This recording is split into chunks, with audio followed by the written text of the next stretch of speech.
ಕಲ್ಯಾಣ ಕರ್ನಾಟಕದ ಭತ್ತದ ಕಣಜ ಎಂದೇ ಪ್ರಸಿದ್ಧಿ ಪಡೆದ ಜಿಲ್ಲೆ ರಾಯಚೂರು.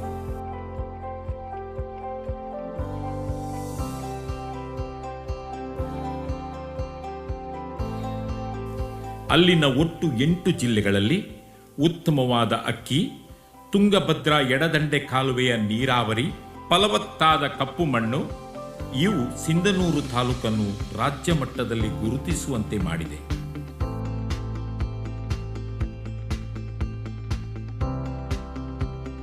ಬೆಳ್ಳಕ್ಕಿಗಳ ಊರು ಬೆಳಗುರ್ಕಿ ತಾಲೂಕು ಕೇಂದ್ರ ಸಿಂಧನೂರಿನಿಂದ 11 ಕಿಲೋಮೀಟರ್ ದೂರದಲ್ಲಿರುವ ಗ್ರಾಮ. ಇದು ಬೆಳಗುರ್ಕಿಯ ಉನ್ನತೀಕರಿಸಿದ ಪ್ರಾಥಮಿಕ ಶಾಲೆ.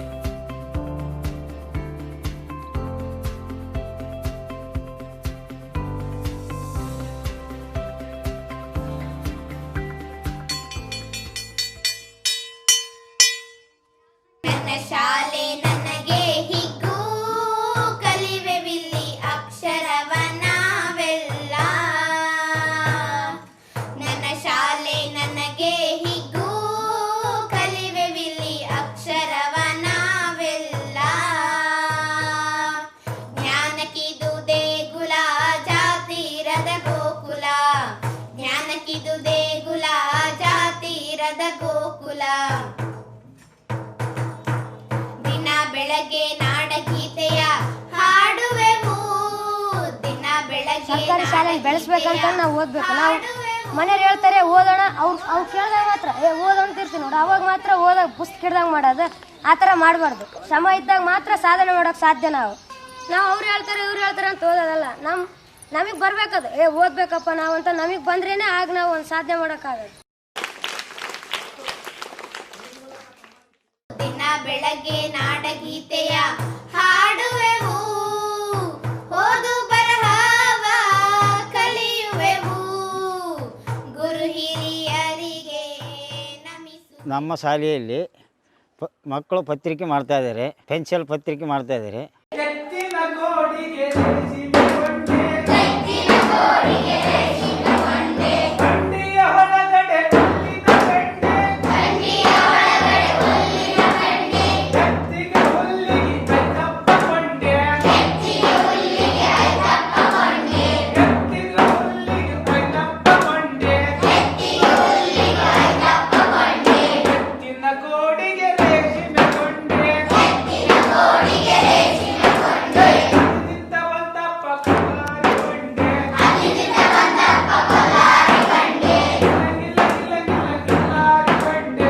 ನನಗೆ ಅನೇಕ ಜನ ಮಾಧ್ಯಮ ಮಿತ್ರರು ಪರಿಚಯ ಇರೋದ್ರಿಂದ ಮತ್ತು ನನಗೆ ಮೊದಲಿದ್ದನೂ ಈ ಪತ್ರಿಕಾ ರಂಗದ ಬಗ್ಗೆ ಹೆಚ್ಚಿನ ಆಸಕ್ತಿ ಇರೋದ್ರಿಂದ ಆ ಹವ್ಯಾಸ ನನ್ನೊಟ್ಟಿಗೆ ಬಂದಿರೋದ್ರಿಂದ ಅದು ಮಕ್ಕಳಲ್ಲೂ ಕೂಡ ಬೆಳೀಲಿ ಮತ್ತು ಸೃಜನಾತ್ಮಕವಾಗಿ ಈ ಮಾಧ್ಯಮದ ಬಗ್ಗೆ ಮಕ್ಕಳು ಹೆಚ್ಚಿನ ಆಸಕ್ತಿ ತಗೊಂಡು ಅದರಲ್ಲಿ ಮುಂದುವರಿಲಿ ಅಂತಕ್ಕಂಥ ತುಂಬ ಒಳ್ಳೆಯ ಉದ್ದೇಶ ಇಟ್ಕೊಂಡು ಈ ಪತ್ರಿಕೆಯನ್ನು ಪ್ರಾರಂಭ ಮಾಡಿದೆ.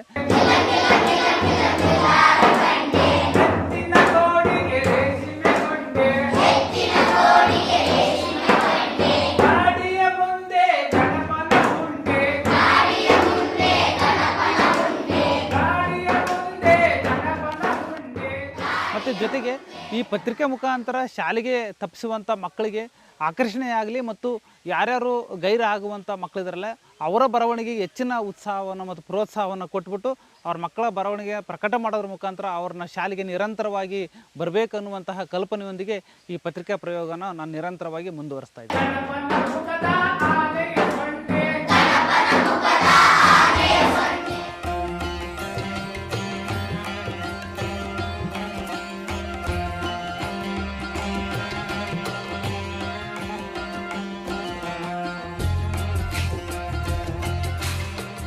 ವನಸಿರಿ ಫೌಂಡೇಶನ್ ಅಂತೇಳಿ ಒಂದು ತಂಡ ಕಟ್ಕೊಂಡು ಸುಮಾರು 250 ಮೆಂಬರು ತೊಗೊಂಡು ನಾವೇ ಸ್ವತಃ ಎಲ್ಲೆಲ್ಲಿ ಅಂದರೆ ಸರ್ಕಾರಿ ಶಾಲೆಯನ್ನು ಆಯ್ಕೆ ಮಾಡಿಕೊಂಡು ಸರ್ಕಾರಿ ಶಾಲೆಯ ಮಕ್ಕಳನ್ನು ಆಯ್ಕೆ ಮಾಡಿಕೊಂಡು ಸರ್ಕಾರಿ ಶಾಲೆಯನ್ನು ತೆಗೆದುಕೊಂಡು ಅವ್ರ ಮುಖಾಂತರನೇ ಗಿಡಗಳನ್ನು ಹಚ್ಚುತ್ತಾ ಹೋದೆ.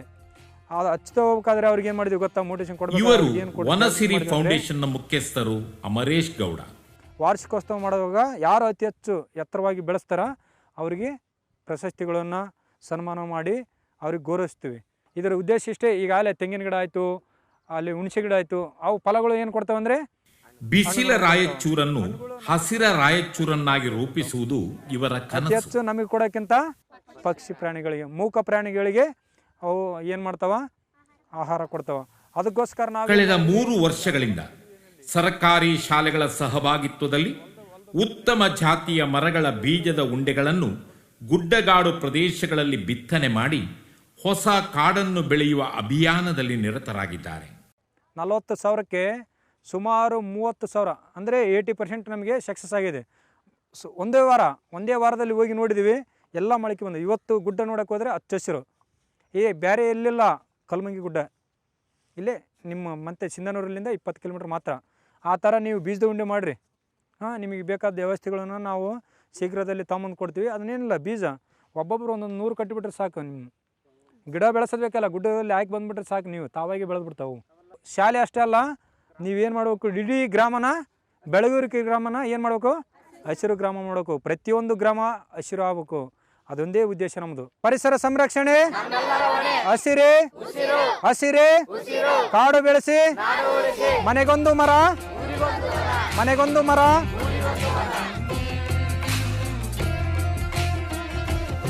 ಸರ್ಕಾರಿ ಶಾಲೆಗಳ ಮೇಲೆ ಇರುವ ಒಲವು, ಊರಿನ ಮೇಲೆ ಇರುವ ಪ್ರೀತಿ ಮತ್ತು ಪರಿಸರದ ಮೇಲಿನ ಕಾಳಜಿ ಇವರನ್ನು ಇನ್ನೂ ಹೆಚ್ಚಿನ ಸಾಧನೆ ಮಾಡುವಂತೆ ಪ್ರೋತ್ಸಾಹಿಸಿದೆ.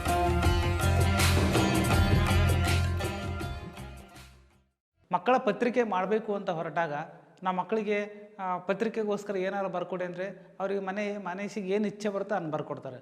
ಆದರೆ ಒಂದು ಪ್ರಬುದ್ಧವಾಗಿರುವಂಥ ಪತ್ರಿಕೆ ಮಕ್ಕಳಿಂದ ತಯಾರಾಗಬೇಕಂದ್ರೆ ಅವ್ರು ನಾವು ಕಡ್ಡಾಯವಾಗಿ ತರಬೇತಿಗೊಳಿಸ್ಬೇಕಾಗುತ್ತೆ. ಆ ದೃಷ್ಟಿಯಲ್ಲಿ ನಾವು ಪ್ರತಿ ಶನಿವಾರ ಶಾಲಾ ಅವಧಿಯ ನಂತರ 1 ಗಂಟೆಗಳ ಕಾಲ ಪೆನ್ಸಿಲ್ ಪತ್ರಿಕೆಯ ಸಹ ಸಂಪಾದಕರ ಸಭೆಯನ್ನು ಕರೆದು ಆ ಸಭೆಯಲ್ಲಿ ಮಕ್ಕಳು ಪತ್ರಿಕೆಯ ಬಗ್ಗೆ ಇರುವಂಥ ಅವರೆಲ್ಲ ಅನುಮಾನಗಳನ್ನು ಅಲ್ಲಿ ಚರ್ಚಿಸ್ತಾರೆ ಮತ್ತು ಅವರ ಅನುಮಾನಗಳಿಗೆ ಪರಿಹಾರಗಳನ್ನು ಕಂಡುಕೊಳ್ತಾರೆ.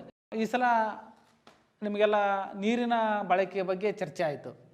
ಆ ನೀರಿನ ಬಳಕೆಯ ಬಗ್ಗೆ ವನಸಿರಿ ಅಮರೇಗೌಡವರು ನಿಮಗೆಲ್ಲ ಮಾಹಿತಿಯನ್ನು ಕೊಟ್ಟರು. ಅದನ್ನು ಯಾರು ವರದಿ ಮಾಡ್ತೀರಿ?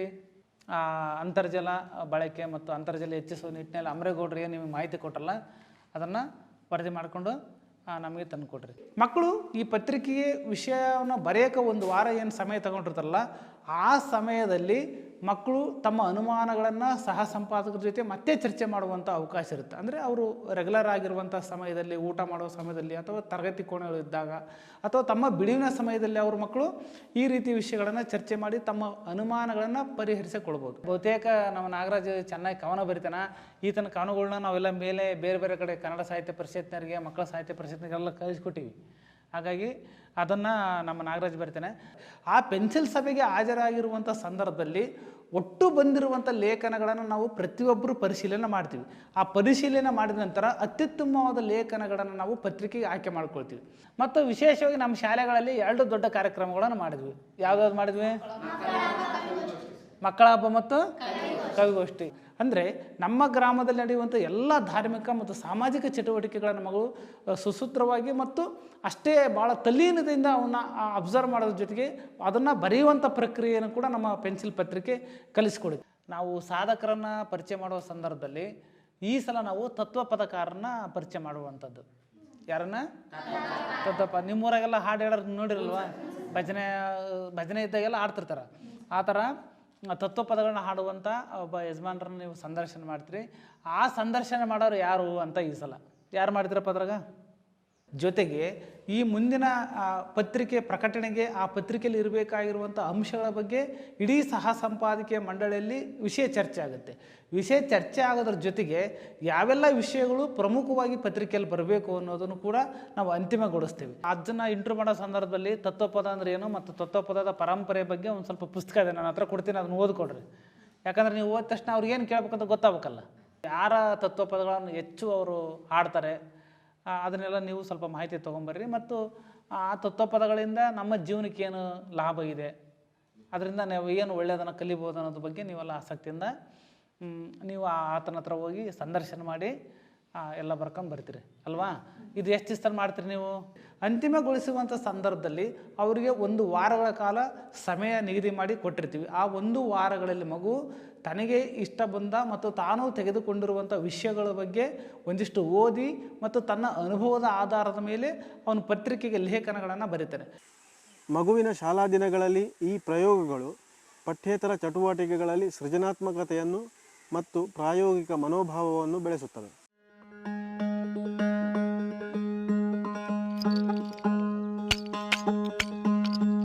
ಶರಣ ಬಸವ ನಿಜ ಭಕ್ತಿಯಲ್ಲಿಂದ ಮುಕ್ತಿಯ ಪಡೆದವನು. 13ನೇ ಶತಮಾನದಲ್ಲಿ ಹುಟ್ಟಿಕೊಂಡ ಈ ತತ್ವಪದಗಳಲ್ಲಿ ಸೂಫಿ ಪರಂಪರೆ, ಶಿಶುನಾಳ ಪರಂಪರೆ, ಅವಧೂತ ಪರಂಪರೆಯಂತೆ ಅವುಗಳೆಲ್ಲ ಸೌಹಾರ್ದತೆಯ ಜೊತೆಗೆ ಸಾಮಾಜಿಕ ಮೌಲ್ಯಗಳನ್ನು, ಭಕ್ತಿಯ ಪಾಠಗಳನ್ನು ಜನರಿಗೆ ಕೊಡುಗೆಯನ್ನಾಗಿ ನೀಡಿವೆ. ಅದರೊಳಗೆ ದಾನ ಮಾಡನು ಶರಣ, ಲೆಕ್ಕವಿಲ್ಲದರ ಶಿವಕ್ಕೆ ಅನುಶರಣ, ಲೆಕ್ಕವಿಲ್ಲದರ ಶಿ ತಂದಾನು ಶರಣ, ಮುಕ್ತಿಯ ಪಡೆದವನು ಶರಣ, ಭಕ್ತರ ಗೋಲಿದವನು ಶರಣ.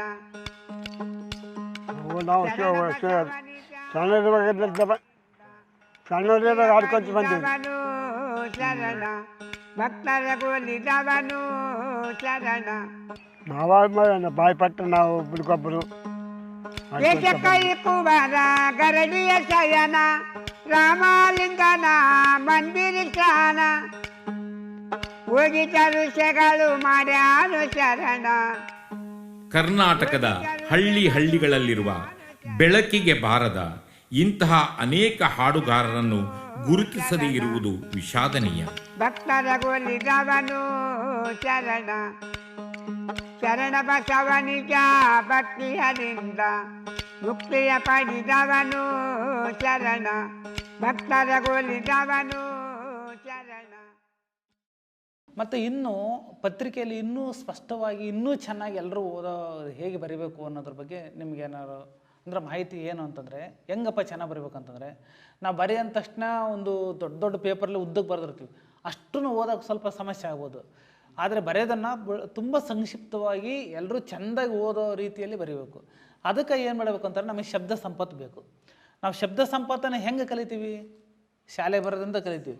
ಜೊತೆಗೆ ನೀವು ಬಿಡುವಿದ್ದಾಗ ಒಂದಿಷ್ಟು ಡಿಕ್ಷ್ನರಿ ರೀಡಿಂಗ್ ಅಂತ ಮಾಡಬೇಕು. ನೀವೇನು ಶಬ್ದಕೋಶ ಇದೆಯಲ್ಲ, ಅದನ್ನು ಸ್ವಲ್ಪ ಓದಬೇಕು. ಅದರಲ್ಲಿರುವಂಥ ಒಳ್ಳೊಳ್ಳೆ ಶಬ್ದಗಳನ್ನು ನೀವು ಅರ್ಥ ಮಾಡ್ಕೋಬೇಕು. ಕೆಲವೊಂದು ಶಬ್ದಗಳು ನಮ್ಗೆ ಗೊತ್ತಿರಲ್ಲ, ಅದರ ಅರ್ಥ ವಿನ್ಯಾಸ ಎಲ್ಲವನ್ನು ನೀವು ಅರ್ಥ ಮಾಡಿಕೊಂಡು ತಿಳ್ಕೊಬೇಕು. ಅದನ್ನು ನಾವು ಡಿಕ್ಷ್ನರಿ ರೀಡಿಂಗ್ ಅಂತ ಕರಿತೀವಿ. ಅದರ ಜೊತೆಗೆ ಈ ಪತ್ರಿಕೆಯ ಸಹ ಸಂಪಾದಕರು ತಮ್ಮ ತಮ್ಮ ತರಗತಿ ಕೊಠಡಿಗಳಿಗೆ ಹೋಗಿ ಅಲ್ಲಿರುವಂಥ ಎಲ್ಲ ಮಕ್ಕಳಿಗೆ ಈ ವಿಷಯದ ಪ್ರಸ್ತಾಪನ ಅವ್ರು ಮುಂದಿಡ್ತಾರೆ. ಮುಕ್ತವಾಗಿ ಯಾರಾದರೂ ಈ ಪತ್ರಿಕೆಗೆ ಲೇಖನ ಕಳಿಸೋಕ್ಕೆ ಅವಕಾಶ ನೀಡಲಾಗಿದೆ. ಕವನ ಬರಿತೀನಿ, ಒಗಟು ಬರಿತೀನಿ, ಬೇರೆ ಬೇರೆ ವಿಷಯ ಬಗ್ಗೆ ಚರ್ಚೆ ನಡೆದರೆ ಅದು ಕೂಡ ಬರಿತೀನಿ. ನಮ್ಮ ಶಾಲೆಯಲ್ಲಿ ಯಾವುದಾದ್ರು ಸಂಭ್ರಮ ನಡೆದರೆ ಅದ್ರ ಬಗ್ಗೆ ಕೂಡ ಬರಿತೀನಿ ನಾನು. ನಾವು ಒಂದು ಸಂಚಿಕೆ ರೂಪಿಸ್ಬೇಕಾತಂದರೆ ಆ ಸಂಚಿಕೆಯಲ್ಲಿ ಪ್ರತಿಯೊಂದು ಕಾಲಮು ವಿಶೇಷತೆಯಿಂದ ಕೂಡಿರಬೇಕು ಅನ್ನುವಂಥ ದೃಷ್ಟಿಯಿಂದ ನಾವು ಅದಕ್ಕೆ ವಿಶೇಷವಾಗಿರುತ್ತ ಅಂಕಣಗಳನ್ನು ಮೀಸಲಾಗಿಟ್ಟಿದ್ವಿ. ಯಾವ ಶಾಲೆ ಮಗು ಆದರೂ ಅದರಲ್ಲಿ ತನ್ನ ಬರಹವನ್ನು ಬರೆಯಬಹುದು. ತನ್ನ ಕವನ ಆಗಿರ್ಬೋದು, ಅನಿಗಮನ ಆಗಿರ್ಬೋದು, ಚುಟುಕು ಆಗಿರ್ಬೋದು, ಆ ಮಗುವಿಗೆ ಏನು ಅಥವಾ ಚಿತ್ರ ಬಿಡಿಸೋದಾಗಿರ್ಬೋದು, ಡ್ರಾಯಿಂಗ್ ಏನೇ ಮಾಡಿದರೂ ಆ ಪತ್ರಿಕೆಯಲ್ಲಿ ಒಂದು ಅದು ಪ್ರಕಟ ಆಗ್ತದೆ ಅಂತೇಳಿ ಮಕ್ಕಳಲ್ಲಿರ್ತಕ್ಕಂಥ ಸೃಜನಾತ್ಮಕತೆಯನ್ನು ಅದು ನಾವು ಹೊರತರೋದಕ್ಕೆ ಅದೊಂದು ವೇದಿಕೆ ಆಗಿದೆ ಅಂತ ನನ್ನ ಅಭಿಪ್ರಾಯ. ಹಾಗೆ 3ನೇ ಪುಟದಲ್ಲಿ ಮತ್ತು ಕೆಳಗಡೆ ಬಂದಾಗ ಮತ್ತು ವಿಶೇಷವಾಗಿರುವಂಥ ನಮ್ಮ ಶಾಲೆಯ ಬಗ್ಗೆ ಯಾವುದಾದ್ರೂ ಇತರ ಪತ್ರಿಕೆಗಳು ವರದಿ ಮಾಡಿದರೆ ಆ ಎಲ್ಲ ವರದಿ ಪ್ರತಿಗಳನ್ನು ನಾವು 3ನೇ ಪುಟದ ಕೆಳಗಡೆ ಭಾಗದಲ್ಲಿ ಪ್ರಕಟ ಮಾಡ್ತೀವಿ. ಮತ್ತು ಕೊನೆಯ ಪುಟಕ್ಕೆ ಬಂದಾಗ ಮಕ್ಕಳು ವಿಶೇಷವಾಗಿ ನಮ್ಮ ಕಿರಿಯ ಪ್ರಾಥಮಿಕ ಶಾಲೆ ಮಕ್ಕಳು ಅಂದರೆ 1ರಿಂದ 5ನೇ ತರಗತಿ ಮಕ್ಕಳು ಅವ್ರ ಚಿತ್ರಕಲೆಯಲ್ಲಿ ತುಂಬ ಆಸಕ್ತಿ ಇರ್ತಾರೆ. ಭಾಳಷ್ಟು ಮಕ್ಕಳು ಚಿತ್ರಕಲೆಯನ್ನು ತಮ್ಮ ಸೃಜನಾತ್ಮಕತೆಯನ್ನು ಅದರಲ್ಲಿ ತೋರಿಸ್ತಾರೆ. ಹಾಗಾಗಿ ನಾವು ಚಿತ್ರಕಲೆಗೂ ಕೂಡ ಅವಕಾಶ ಕೊಟ್ಟು ಕೊನೆಯ ಪುಟದಲ್ಲಿ ಮಕ್ಕಳು ಬರೆದಿರುವಂತಹ ಚಿತ್ರಗಳನ್ನು, ಅವರ ರಚನೆಗಳನ್ನು ನಾವಲ್ಲಿ ಪ್ರಕಟ ಮಾಡ್ತೀವಿ.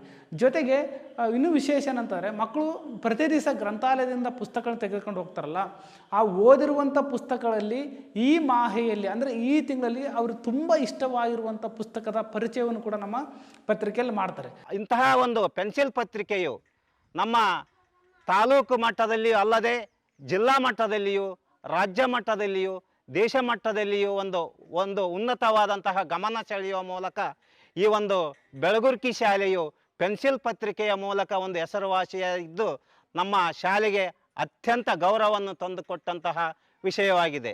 ಈ ಕೊಟ್ರೇಶ್ ಮಾಸ್ಟರ್ ಸರ್ ಇದನ್ನೆಲ್ಲ ಚೆನ್ನಾಗಿ ಮಕ್ಕಳಿಗೆ ಹೇಳಿಕೊಡುವಂಥ ಪ್ರಯತ್ನ ಮಾಡಿ ಈ ಪೇಪರ್ ಎಲ್ಲ ನಮಗೆ ತಲುಪ್ತದೆ. ಪೆನ್ಸಿಲ್ ಪತ್ರಿಕೆ ನಮ್ಮ ಶಾಲೆಯ ಹೆಮ್ಮೆ. ಈ ಪತ್ರಿಕೆಯ ಮೊದಲ ಪುಟವನ್ನು ನಮ್ಮ ಶಾಲೆಯಲ್ಲಿ ನಡೆಯುವಂತಹ ಎಲ್ಲ ವಿಶೇಷ ಕಾರ್ಯಕ್ರಮಗಳನ್ನು ವರದಿ ಮಾಡೋಕ್ಕೋಸ್ಕರವಾಗಿ ನಾವು ಮೀಸಲಿಟ್ಟಿರ್ತೀವಿ. ಉದಾಹರಣೆ ಏನಪ್ಪ ಅಂತಾರೆ, ನಮ್ಮ ಶಾಲೆಯಲ್ಲಿ ಒಂದು ಮಕ್ಕಳ ಹಬ್ಬ ಕಾರ್ಯಕ್ರಮ ಅಂತ ನಡೀತು. ಅದ್ರ ಬಗ್ಗೆ ನಮ್ಮ ಸಹ ಸಂಪಾದಕ ಮಂಡಳಿಯಲ್ಲಿರುವಂಥ ಮಕ್ಕಳು ಆ ಇಡೀ ಮಕ್ಕಳ ಹಬ್ಬವನ್ನು ಸೂಕ್ಷ್ಮವಾಗಿ ಅವಲೋಕಿಸಿ ತಮ್ಮ ಅನುಭವಗಳನ್ನು ಬರೆಯೋದ್ರ ಮುಖಾಂತರ ಆ ಮಕ್ಕಳ ಹಬ್ಬ ಇಡೀ ಆ ಕಾರ್ಯಕ್ರಮದ ವರದಿ ನಮ್ಮ ಪತ್ರಿಕೆಯಲ್ಲಿ ಪ್ರಕಟ ಆಗುತ್ತೆ.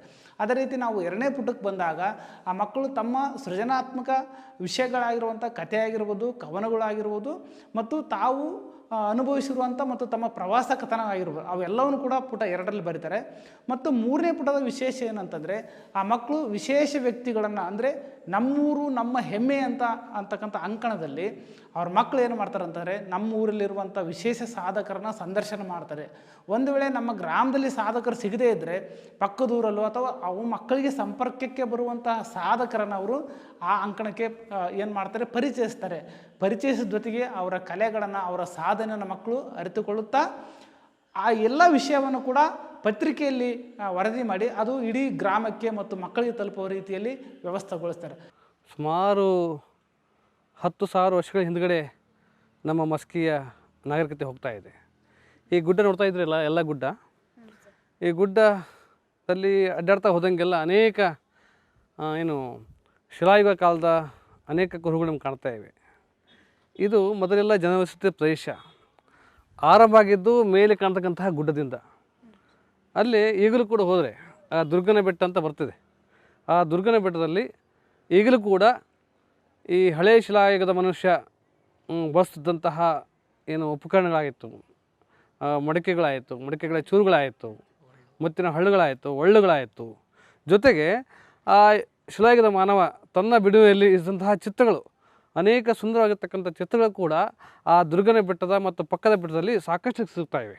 ಅಲ್ಲಿಂದ ಆರಂಭವಾಗಿ ನಂತರದಲ್ಲಿ ಈ ಕೆಳಗಡೆ ಬಂದಾಗೆಲ್ಲ ಆ ಹಳೆಯ ಶಿಲಾಯುಗದ ಮನುಷ್ಯನ ಸಮಾಧಿಗಳು, ಸುಮಾರು ಸಮಾಧಿಗಳಿವೆ. ಸುಮಾರು 10 ವರ್ಷದ ಹಿಂದುಗಡೆ ದೊಡ್ಡದಾಗಿರ್ತಕ್ಕಂಥ ಒಂದು ಅಸ್ಥಿ ಪಂಜರ ಇಲ್ಲಿ ಸಿಕ್ತು. ಇದೇ ಒಂದು ಗುಡ್ಡದ ಹಿಂದುಗಡೆ ಸಿಗ್ತಕ್ಕಂಥ ಸ್ಥಳ. ಅದು ದೊಡ್ಡದಾಗಿರ್ತಕ್ಕಂಥ ಬೃಹತ್ ಶಿಲಾ ಸಮಾಧಿಗಳು ಕೂಡ ಇಲ್ಲಿ ನಮ್ಗೆ ಕಾಣ್ತಾ ಇವೆ. ನಾಗರಿಕತೆ ಮೇಲಿಂದ ಕೆಳಗೆ ಬಂದ ಸಮಯದಲ್ಲಿ ಇಲ್ಲಿ ಕಾಣ್ತಕ್ಕಂಥದ್ದು ಅಶೋಕನ ಶಿಲಾಶಾಸನ ಸ್ಥಳ. ಇದು ಅಶೋಕನ ಗೊತ್ತಲ್ಲ ನಿಮಗೆಲ್ಲ, ಒಂದು ಕಳಿಂಗ ಮಹಾಯುದ್ಧದಿಂದ ನೊಂದು ತನ್ನ ಯುದ್ಧವನ್ನೇ ತ್ಯಜಿಸಿ ಬೌದ್ಧ ಧರ್ಮವನ್ನು ಸ್ವೀಕರಿಸಿ ಆ ಬೌದ್ಧ ಧರ್ಮದ ಪ್ರಚಾರಕ್ಕಾಗಿ ಇಡೀ ದೇಶಾದ್ಯಂತ ಅಡ್ಡಾಡಿದ್ನಲ್ಲ, ಅವರು ಬರೆಸಿದಂಥ ಒಂದು ಶಾಸನ. ಇದು ಯಾವಾಗ ಬೆಳಕಿಗೆ ಬಂತು ಸರ್?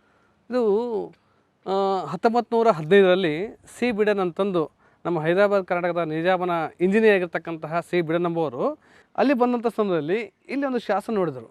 ಇದು ಬಹಳ ಕುತೂಹಲ ಹುಟ್ಟೆ ಹಾಕಿ ಅವ ವಿಚಾರ ಮಾಡಿದಾಗ ತನ್ನ ಓದಿಕೊಂಡಂತಹ ಅನೇಕ ಮಿತ್ರರಿಗೆ ಪತ್ರ ಮೂಲಕ ತಿಳ್ಕೊಂಡಾಗ ಇದು ಅಶೋಕನ ಶಾಸನ ಎಂಬುದು ಅವರಿಗೆ ಗೊತ್ತಾಯಿತು. ಆದರೆ ಈ ಮಸ್ಕಿ ಶಾಸನ ಮೂಲಕವೇ ಇಡೀ ಜಗತ್ತಿಗೆ ಗೊತ್ತಾಗಿದ್ದು ಈ ತರಹದ ಶಾಸನಗಳೆಲ್ಲ ಅಶೋಕ ಬರೆದು. ಈ ಶಾಸನದಲ್ಲಿ ದೇವನಾಂಪ್ರಿಯ ಅಶೋಕ ಸ ಅಂತ ಉಲ್ಲೇಖ ಇರೋದ್ರಿಂದ ಈ ತರಹದ ಬರೆಸಂಥ ಎಲ್ಲ ಶಾಸನಗಳು ಕೂಡ ಅಶೋಕ ಎಂಬುದು ಗೊತ್ತಾಯಿತು. ಈ 1915ರಲ್ಲಿ ಸಿಕ್ತಿದ್ದು. ಅಂದರೆ ಇದ್ರ ಮುಂಚೆ ಸಾಕಷ್ಟು ಸಿಕ್ಕಿದ್ರೂ ಕೂಡ ಅದರ ಮಹತ್ವ ಇರಲಿಲ್ಲ. ರಾಷ್ಟ್ರ ಮಟ್ಟದಲ್ಲಿ, ಅಂತಾರಾಷ್ಟ್ರೀಯ ಮಟ್ಟದಲ್ಲಿ ಮೊಟ್ಟ ಮೊದಲಿಗೆ ದಾಖಲಾಗಿದ್ದು ದೇವನಾಂಪ್ರಿಯ ಅಶೋಕ ಸ ಅಂತಂದು ಗೊತ್ತಾಗಿದ್ದು ಮಸ್ಕಿ ಶಾಸನದ ಮೂಲಕ. ಹಾಗಾಗಿ ಇದು ಇಡೀ ದೇಶದ ಒಂದು ಉತ್ಕೃಷ್ಟವಾಗಿರ್ತಕ್ಕಂತಹ ಒಂದು ಶಾಸನ ಅಂತಂದು ಇತಿಹಾಸಕಾರರು ಅಭಿಪ್ರಾಯ ಪಡ್ತಾರೆ. ಈ ಶಾಸನದ ಅರ್ಥ ಏನು ಸರ್? ಇಲ್ಲಿ ಒಂದು ಧರ್ಮಶಾಸನ ಇದು. ಜನಸಾಮಾನ್ಯರಲ್ಲಿ ಒಂದು ರೀತಿ ಆ ಮೌಢ್ಯ ಇತ್ತಲ್ಲ, ಆ ಮೌಢ್ಯತೆಯಿಂದ ಹೊರಗೆ ಬಂದು ಜನರಲ್ಲಿ ಒಂದು ವೈಚಾರಿಕ ದೃಷ್ಟಿಕೋನ ಬೆಳೆಸಲುವಾಗಿ ಅವಾಗ ಕೆಲವರಿಗೆ ದೇವರು ದೊಡ್ಡರಿಗೆ ಮಾತ್ರ ಸೀಮಿತ, ಸಣ್ಣ ಜನಕ್ಕಿಲ್ಲ, ಮೇಲುಕೀಳು ಭಾವ ಇತ್ತಲ್ಲ, ಆ ಭಾವವನ್ನು ಹೊರದೊಡಿಸುವಾಗಿಯೇ ಬರೆದಂತಹ ಒಂದು ಧರ್ಮ ಸಂದೇಶ.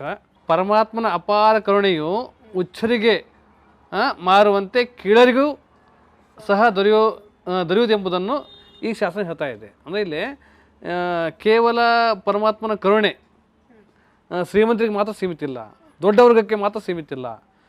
ಪರಮಾತ್ಮ ಕರುಣೆ ಎಂಬುದು ಎಲ್ಲರಿಗೂ ಕೂಡ ಸೀಮಿತ. ಅದು ಅಲ್ಲಿ ಯಾವುದೇ ರೀತಿ ವ್ಯತ್ಯಾಸ ಇಲ್ಲ. ನಾವು ಪಾಪ ಮಾಡಿ ಇಂಥ ಒಂದು ಏನು ಜಾತಿ ಧರ್ಮದಲ್ಲಿ ಹುಟ್ಟಿ ಎಂಬುದು ಇವೆಲ್ಲ ಮೂಢ ಕಲ್ಪನೆ. ಇದು ಭಗವಂತ ಎಲ್ಲರಿಗೂ ಕೂಡ ಸರಳವಾಗಿ ಸಿಗ್ತಕ್ಕಂಥ ಏನು ವ್ಯಕ್ತಿ ಎಂಬ ಒಂದು ಸಂದೇಶವನ್ನು ಈ ಒಂದು ಶಾಸನ ಮೂಲಕ ಅವರು ತಿಳಿಸಿದ್ದಾರೆ. ಈ ಶಾಸನವಿರುವ ಪ್ರದೇಶವು ಜಗತ್ಪ್ರಸಿದ್ಧಿಯನ್ನು ಹೊಂದಿದ್ದರೂ ಅಭಿವೃದ್ಧಿ ಹೊಂದಿಲ್ಲ ಎನ್ನುವುದು ಅತ್ಯಂತ ವಿಷಾದನೀಯವಾಗಿದೆ. ತಾವೇ ಮಾಡಿದ ಸಂದರ್ಶನದಲ್ಲಿ ದೊರೆತ ಮಾಹಿತಿಯನ್ನು ಮಕ್ಕಳು ಲೇಖನವನ್ನಾಗಿಸಿ ತಮ್ಮ ಗುಂಪಿನಲ್ಲಿ ಚರ್ಚಿಸುತ್ತಾರೆ.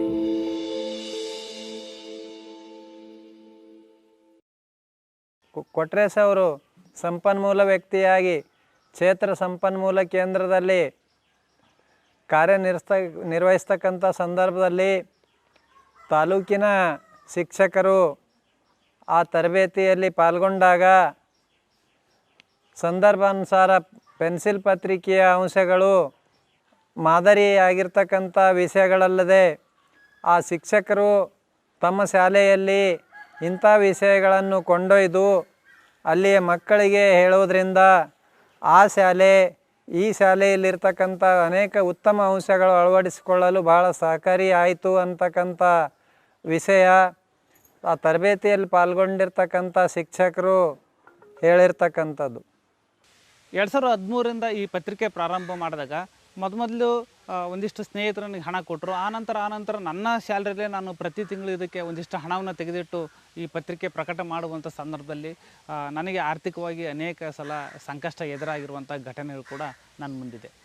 ಜೊತೆಗೆ ಒಂದು ವಾರದ ನಂತರ ಮತ್ತೆ ಮಕ್ಕಳು ಬರೆದಿರುವಂಥ ಎಲ್ಲ ವಿಷಯಗಳನ್ನು ಸಹ ಸಂಪಾದಕರು ಸಂಗ್ರಹ ಮಾಡ್ಕೊಂಬಿಟ್ಟು ನಮ್ಮ ಪೆನ್ಸಿಲ್ ಸಭೆಗೆ ಹಾಜರಾಗ್ತಾರೆ. ಒಟ್ಟಾರೆಯಾಗಿ ಒಂದು ಪತ್ರಿಕೆ ನಾವು ಕೈಯಲ್ಲಿ ಹಿಡ್ಕೊಂಡಾಗ ಏನೆಲ್ಲ ವಿಶೇಷತೆಗಳು ಒಂದು ಪ್ರಜ್ಞಾಪೂರ್ವಕವಾಗಿರ್ತಂಥ ಪತ್ರಿಕೆಯಲ್ಲಿ ಇರಬೇಕು ಆ ಎಲ್ಲ ವಿಷಯಗಳು ಒಳಗೊಂಡಂತೆ ನಾವು ಪೆನ್ಸಿಲ್ ಪತ್ರಿಕೆಯಲ್ಲಿ ಸಹ ಸಂಪಾದಕರ ವಿಷಯದ ಚರ್ಚೆಯೊಂದಿಗೆ ಅಂತಿಮಗೊಳಿಸಿ ಆನಂತರ ಅದನ್ನು ನಾವು DTP ಕೆಲಸವನ್ನು ಮಾಡಿದ್ರ ಮುಖಾಂತರ ಕೊನೆಗೆ ಪ್ರೂಫ್ ರೀಡಿಂಗ್ ಮಕ್ಕಳು ಮಾಡೋದ್ರ ಮುಖಾಂತರ ಅದನ್ನು ಪ್ರಕಟಣೆಗೆ ಅಂದರೆ ಆ ಪೆನ್ಸಿಲ್ ಪತ್ರಿಕೆ ಪ್ರಿಂಟ್ ಆಗೋಕ್ಕೆ ನಮ್ಮ ಪ್ರಕಾಶಕರ ಕಡೆ ಹೋಗುತ್ತೆ.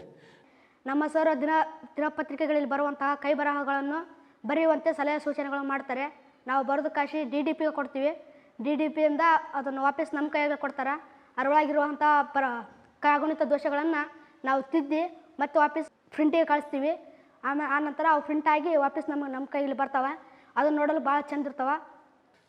ಪತ್ರಿಕೆಗೆ ಸಂಪಾದಕೀಯ ಬರೆಯುವಂಥ ಸಂದರ್ಭದಲ್ಲಿ ಆ ಇಡೀ ಸಂಪಾದಕೀಯ ಬರೋ ಹೇಗಿರುತ್ತೆ ಅಂತಂದರೆ ಪತ್ರಿಕೆಯ ಮುನ್ನೋಟವಾಗಿ ಸಂಪಾದಕೀಯ ಇರುತ್ತೆ. ಅಂದರೆ ಆ ಪತ್ರಿಕೆಯಲ್ಲಿರುವಂಥ ಬಹುಮುಖ್ಯ ವಿಷಯಗಳು ಯಾವ್ಯಾವು ಮತ್ತು ಯಾವ ಹಿನ್ನೆಲೆಯಲ್ಲಿ ಆ ವಿಷಯಗಳನ್ನ ಆಯ್ಕೆ ಮಾಡಿಕೊಂಡಿದೆ ಮತ್ತು ಪತ್ರಿಕೆಯ ಮುಂದಿನ ಕನಸುಗಳೇನು ಮತ್ತು ಮುಂದಿನ ಸಂಚಿಕೆಯ ಕನಸುಗಳೇನು ಎಲ್ಲವನ್ನೂ ವಿಸ್ತಾರವಾಗಿ ನಾವು ಪತ್ರಿಕೆಯ ಸಂಪಾದಕೀಯಲ್ಲಿ ಒಂದು ಮುನ್ನೋಟ ರೀತಿಯಲ್ಲಿ ಎಲ್ಲ ಸಹ ಸಂಪಾದಕರ ಚರ್ಚೆಯೊಂದಿಗೆ ಸಂಪಾದಕೀಯ ಬರಹ ರಚನೆ ಆಗುತ್ತೆ.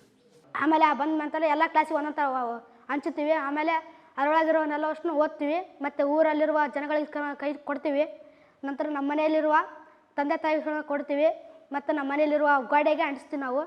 2018-19ನೇ ಸಾಲಿನಲ್ಲಿ ಇಂಡಿಯಾ ಫೌಂಡೇಶನ್ ಫಾರ್ ಆರ್ಟ್ಸ್ ಅನ್ನುವಂತಹ ಬೆಂಗಳೂರಿನ ಒಂದು ಸಂಸ್ಥೆ ಅದು ನನ್ನ ಈ ಕ್ರಿಯಾಶೀಲತೆಯ ಕೆಲಸವನ್ನು ನೋಡಿ 1 ವರ್ಷದಕ್ಕೆ ಬೇಕಾಗಿರುವಂಥ ಪೆನ್ಸಿಲ್ ಪತ್ರಿಕೆಯ ಪ್ರಕಟಣಾ ಖರ್ಚನ್ನು ಕೊಟ್ಟು ಮತ್ತು ಇನ್ನೂ ಬೇಕಾಗಿರುವಂಥ ಅಗತ್ಯ ಮಾರ್ಗದರ್ಶನವನ್ನು IFA ನನಗೆ ಮಾಡ್ತಾ ಬಂತು. ಹಾಗಾಗಿ ಅವರ ಒಂದಿಷ್ಟು ಧನ ಸಹಾಯದಿಂದ ನಾನು ನಿರಂತರವಾಗಿ 2018-19ರಿಂದ ಇಡೀ ವರ್ಷದಲ್ಲಿ ನಾನು ಪತ್ರಿಕೆಯನ್ನು ಭಾಳ ಅತ್ಯಂತ ಯಶಸ್ವಿಯಾಗಿ ಅವರ ಹೆಸರಿನಲ್ಲಿ ಈ ಪತ್ರಿಕೆಯನ್ನು ಪ್ರಕಟ ಮಾಡ್ತಾ ಬಂದಿದ್ದೇನೆ. ಮಾನ್ಯ ಉಪನಿರ್ದೇಶಕರು ಸಾರ್ವಜನಿಕ ಶಿಕ್ಷಣ ಇಲಾಖೆ ಅವರು ಸಹಿತ ಈ ಪೆನ್ಸಿಲ್ ಪತ್ರಿಕೆಯ ವಿಷಯಗಳು ನೋಡಿ ಆನಂದಪಟ್ಟು ಮತ್ತು ಈ ವಿಷಯಗಳು ಇನ್ನೊಂದು ಶಾಲೆಯ ಶಿಕ್ಷಕರು ತಮ್ಮ ಶಾಲೆಯಲ್ಲಿ ಅಳವಡಿಸಿಕೊಳ್ಳಲು ಉತ್ತಮವಾದಂಥ ಅಂಶಗಳು ಅಂತಕ್ಕಂಥ ಕೊಂಡಾಡಿರ್ತಕ್ಕಂಥ ಅಂಶ ತಿಳಿದಿದ್ದು ಇದು ನಮ್ಮ ಶಾಲೆಯಲ್ಲಿ ಕಾರ್ಯನಿರ್ವಹಿಸ್ತಕ್ಕಂಥ ಕೊಟ್ರೇಶ್ ಅವರು ಮಾಡಿದಂಥ ಶ್ಲಾಘನೀಯ ಅಂಶ ಅಂತ ಹೇಳೋದಕ್ಕೆ ಭಾಳ. ಪೆನ್ಸಿಲ್ ಪತ್ರಿಕೆ ಪ್ರಾರಂಭ ಮಾಡುವಂತಹ ಸಂದರ್ಭದಲ್ಲಿ ಇದಕ್ಕೆ ಬೇಕಾಗಿರುವಂತಹ ತಾಂತ್ರಿಕ ಸಹಾಯ ಯಾರ ಹತ್ರ ಕೇಳಬೇಕನ್ನುವಂಥ ವಿಚಾರವನ್ನು ನನ್ನ ಮಡದಿ ಜೊತೆ ಚರ್ಚೆ ಮಾಡಿದಾಗ ಅವಳು ಕಂಪ್ಯೂಟರ್ ಶಿಕ್ಷಕಿಯಾಗಿ ಒಂದು ಖಾಸಗಿ ಶಿಕ್ಷಣ ಸಂಸ್ಥೆಯಲ್ಲಿ ಕೆಲಸ ಮಾಡ್ತಿರೋದ್ರಿಂದ ನನಗೆ ಈ ಬೇಕಾಗಿರುವಂತಹ ಟೆಕ್ನಿಕಲ್ ಸಪೋರ್ಟನ್ನು ನಾನು ಖಂಡಿತ ಮಾಡ್ತೇನೆ ಮತ್ತು ನಿಮ್ಮ ಪೆನ್ಸಿಲ್ ಪತ್ರಿಕೆಗೆ ಬೇಕಾಗಿರುವಂತಹ ಕಂಪ್ಯೂಟರ್ ಕೆಲಸವನ್ನು ಕೂಡ ನಾನು ಮಾಡಿಕೊಡ್ತೇನೆ ಅನ್ನುವಂತಹ ಧೈರ್ಯವನ್ನು ಕೂಡ ಅವಳು ತುಂಬಿದ್ರಿಂದ ನನ್ನ ಕಾರ್ಯಕ್ಕೆ ಅದು ಬಹಳ ಸಹಾಯವಾಗ್ತು ಅನ್ನುವಂಥ ಅಭಿಪ್ರಾಯನ ನಿಮ್ಮೊಟ್ಟಿಗೆ ಹಂಚಿಕೊಳ್ಳಲು ಇಷ್ಟಪಡ್ತಾ ಇದ್ದೀನಿ.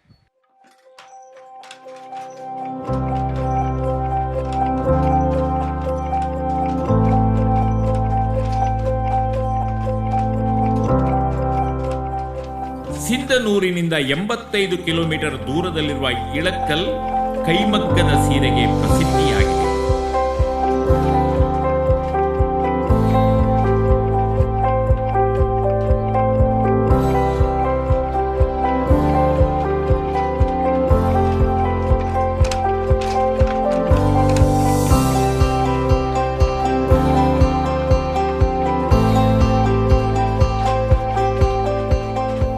ಇಳಕಲ್ ಸೀರೆಗಳು ವಿಶ್ವ ಪ್ರಸಿದ್ಧಿ ಹೊಂದಿದ್ದರೂ ಸರಿಯಾದ ಮಾರುಕಟ್ಟೆ ಮತ್ತು ಉತ್ತಮ ಬೇಡಿಕೆ ಇಲ್ಲದೆ ಇರುವುದರಿಂದ ಅಲ್ಲಿಯ ನೇಕಾರರು ಕಷ್ಟಕ್ಕೊಳಗಾಗಿದ್ದಾರೆ.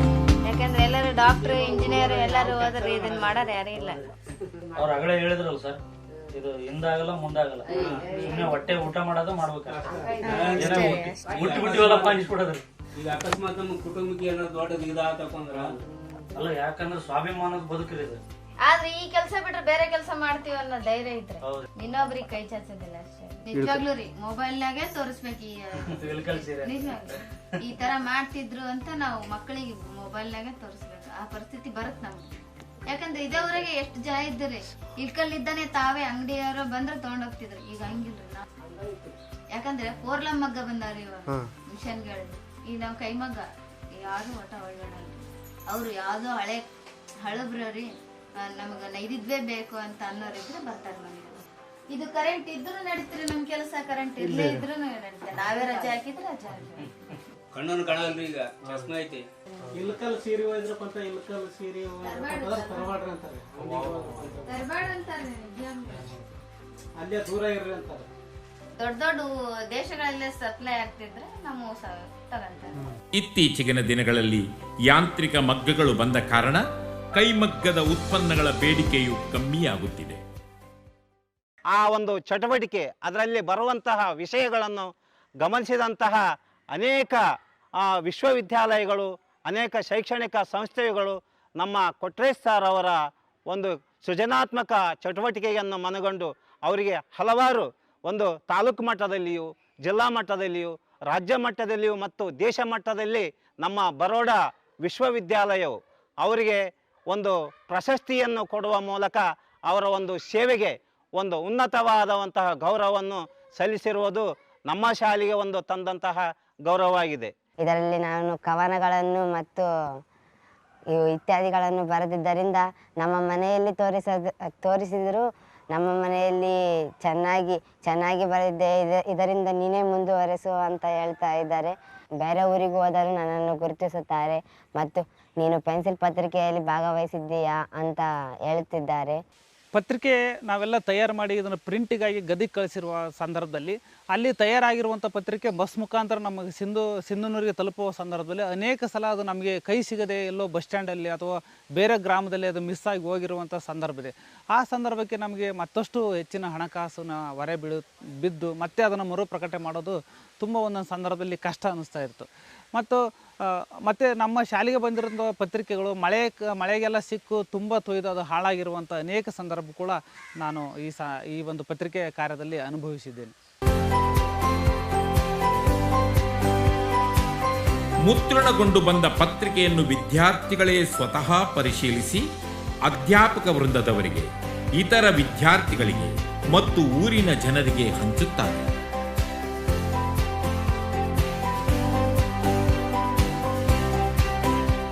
ಈ ಪತ್ರಿಕೆ ಪ್ರಕಟಣೆಗೆ ಧನ ಸಹಾಯವನ್ನು ನನ್ನ ಸ್ನೇಹಿತರು ಮತ್ತು ಇತರ ದಾನಿಗಳಿಂದ ಕೇಳಿದಾಗ ಕೆಲವು ಸಂದರ್ಭಗಳಲ್ಲಿ ಅವರು ಭಾಳ ಪ್ರೀತಿಯಿಂದ ಹಣವನ್ನು ಕೊಡ್ತಾಯಿದ್ರು. ಮತ್ತು ಕೆಲವು ಸಂದರ್ಭದಲ್ಲಿ ಕೊಡ್ತೇನೆ, ನೀ ಪತ್ರಿಕೆ ಪ್ರಕಟ ಮಾಡು ಅನ್ನುವಂಥ ಭರವಸೆ ಕೊಟ್ಟಾಗ ಅವರನ್ನು ನಂಬಿ ನಾನು ಪತ್ರಿಕೆಯನ್ನು ಪ್ರಕಟಣೆ ಮಾಡಿದ ನಂತರ ಅವರ ಪ್ರಕಟಣೆ ಆದ ನಂತರ ಹಣ ಕೇಳಕ್ಕೆ ಹೋದಾಗ ಅವರು ಮತ್ತೆ ಸಂಪರ್ಕ ಬರದೇ ನನಗೆ ನನ್ನ ಸಂಪರ್ಕದಿಂದ ದೂರ ಆಗಿ ಮತ್ತು ನನ್ನ ಸ್ಯಾಲ್ರಿಯಲ್ಲೇ ನಾನು ಇದಕ್ಕೆ ಹಣವನ್ನು ಹಾಕುವಂಥ ಅನೇಕ ಸಂದರ್ಭಗಳನ್ನು ನಾನು ಎದುರಿಸಿದ್ದೆ.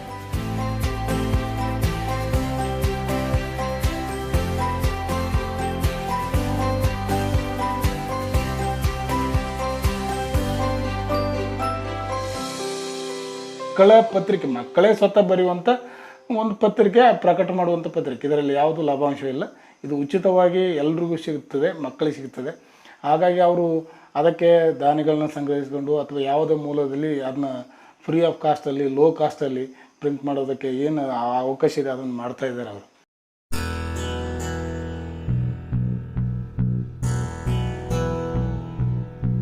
ನಮ್ಮ ಗ್ರಾಮೀಣರ ಬಗ್ಗೆ ಎಲ್ಲ ಶಾಲೆ ಹುಡುಗರದು, ಆಮೇಲೆ ಗ್ರಾಮೀಣ ಹಬ್ಬಗಳಾದ ಎಲ್ಲ ಇವನ್ನೆಲ್ಲ ಮಾಡಿದಕ್ಕೆ ನಮಗೆ ಭಾಳ ಖುಷಿ ತಂದಿದೆ. ಮತ್ತು SDM ಸರ್ ಸಹಕಾರದಿಂದಲೇ ನನ್ನ ಪತ್ರಿಕೆ ನಾನು ಇಡೀ ಗ್ರಾಮದಲ್ಲಿ ಅತ್ಯಂತ ಯಶಸ್ವಿಯಾಗಿ ಮನೆ ಮನೆಗೆ ತಲುಪ್ತಾ ಇದೆ ಮತ್ತು ಅಷ್ಟೇ ಕೂಡ ಪ್ರೀತಿ ವಿಶ್ವಾಸವನ್ನು ಗಳಿಸಿದೆ.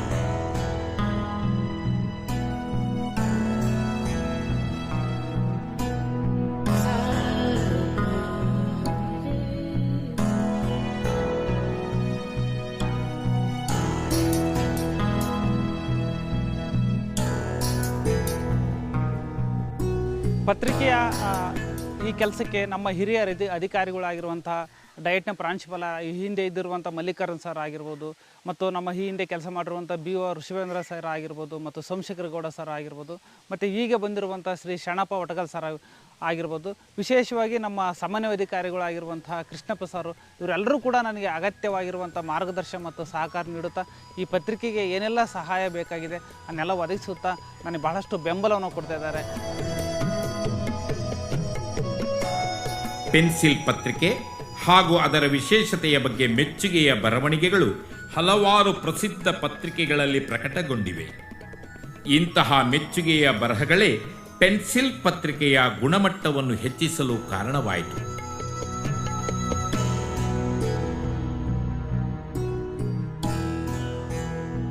ನಾವು ಪತ್ರಿಕೆ ತಯಾರಾದ ನಂತರ ಅದನ್ನು ಉಚಿತವಾಗಿ ಶಾಲೆಗಳಿಗೆ ತಲುಪಲಿ ಅನ್ನುವಂಥ ಹಿತದೃಷ್ಟಿಯಿಂದ ಅನೇಕ ಶಿಕ್ಷಕರಿಗೆ ನಾನು ಕಚೇರಿಯಲ್ಲಿ ಹೋಗಿ ಕೊಟ್ಟಾಗ ಎಷ್ಟೋ ಜನ ಶಿಕ್ಷಕರು ಇದೇನು ಬಿಡು ಒಂದು ಪಾಂಪ್ಲೆಂಟ್ ಥರ ಕೊಟ್ಟಿದ್ದಾರೆ ಅಂತ ನನ್ನೆದುರಿಗೆ ಬಿಸಾಕಿ ಹೋಗಿರುವಂತಹ ಸಂದರ್ಭಗಳಿದೆ. ಆ ಸಂದರ್ಭ ನೋಡಿದಾಗ ಮನಸ್ಸಿಗೆ ಎಲ್ಲೋ ಒಂದಿಷ್ಟು ಕಸಿವಿ ಸಿಗುತ್ತೆ. ಯಾಕಂದರೆ ನಾವು ಅತಿ ಹೆಚ್ಚು ಶ್ರಮಪಟ್ಟು ಈ ಪತ್ರಿಕೆಯನ್ನು ಮಾಡಿದ ನಂತರ ಹೇಗೆ ಇದನ್ನು ನೆಗ್ಲೆಕ್ಟ್ ಆಗಿ ಬಿಸಾಕಿ ಹೋಗ್ತಿದ್ದಾರೆ ಅಂತ. ಮತ್ತು ಒಂದು ಮುಂದೆ ಆಶಯ ಏನು ಅಂತಂದರೆ, ಬೇರೆಯವರೆಲ್ಲ ಇದಕ್ಕೆ ಸ್ಫೂರ್ತಿ ತಗೊಂಡು ಬಹಳಷ್ಟು ಕಾಳಜಿಯಿಂದ ತಮ್ಮ ಮಕ್ಕಳಿಗೆ ತೋರಿಸಿ ಮತ್ತು ಆ ಮಕ್ಕಳಿಗೆ ಬರವಣಿಗೆಯನ್ನು ಮಾಡಿಸಿರುವಂಥ ಶಿಕ್ಷಕರು ಕೂಡ ನಮ್ಮೊಟ್ಟಿಗಿದ್ದಾರೆ. ಅವರನ್ನು ನೋಡಿ ಆ ಆಶಾಭಾವನೆಯಿಂದ ಈ ಪತ್ರಿಕೆನ ಮಾಡೋಕ್ಕೆ ಭಾಳ ಖುಷಿ ಅನಿಸುತ್ತೆ. ಪೆನ್ಸಿಲ್ ಪತ್ರಿಕೆ ನಮ್ಮ ಶಾಲೆಯ ಹೆಮ್ಮೆ. ಪೆನ್ಸಿಲ್ ಪತ್ರಿಕೆ ನಿರಂತರವಾಗಿ ಮಕ್ಕಳಿಂದ ಮುಂದುವರಿಬೇಕು ಮತ್ತು ಈ ಪ್ರಯೋಗ ನಮ್ಮ ಕರ್ನಾಟಕ ರಾಜ್ಯದ ಎಲ್ಲ ಸರ್ಕಾರಿ ಶಾಲೆಗಳು ಮತ್ತು ಇತರ ಶಾಲೆಗಳಲ್ಲಿ ಕೂಡ ಈ ಪ್ರಯೋಗ ಮುಂದುವರಿಸಿದ್ದಾದರೆ ತುಂಬ ಅದಕ್ಕೆ ಒಂದು ಮೌಲ್ಯ ಬರುತ್ತೆ. ಮತ್ತು ಮೌಲ್ಯಯುತ ಮಾಧ್ಯಮದ ಬಗ್ಗೆ ಮಾತನಾಡುವಂಥ ಈ ಸಂದರ್ಭದಲ್ಲಿ ಒಂದು ಮೌಲ್ಯಯುತವಾಗಿರುವಂಥ ಪತ್ರಿಕೆ ಹೇಗಿರಬೇಕು ಅನ್ನೋದಕ್ಕೆ ಮಾದರಿಯಾಗಿ ನನ್ನ ಪೆನ್ಸಿಲ್ ಪತ್ರಿಕೆ ನಿರಂತರವಾಗಿ ಮುಂದುವರಿಬೇಕು ಅನ್ನೋದು ನನ್ನ ಆಶಯವಾಗಿದೆ. ಜ್ಞಾನಕ್ಕಿದು ದೇಗುಲ ಜಾತಿರದ ಗೋಕುಲ, ದಿನ ಬೆಳಗ್ಗೆ ನಾಡಗೀತೆಯ ಹಾಡುವೆವು, ದಿನ ಬೆಳಗ್ಗೆ ನಾಡಗೀತೆಯ ಹಾಡುವೆವು, ಓದು ಬರಹವ ಕಲಿಯುವೆವು. ಇಂತಹ ಪ್ರಯೋಗಗಳು ಸರಕಾರಿ ಶಾಲೆಯ ಮಕ್ಕಳ ಬರವಣಿಗೆಯ ಕೌಶಲ್ಯ ಮತ್ತು ಭಾಷೆಯ ಮೇಲಿನ ಹಿಡಿತವನ್ನು ಹೆಚ್ಚಿಸುತ್ತವೆ. ಸಂಜೆ ಮನೆಗೆ ನಾವು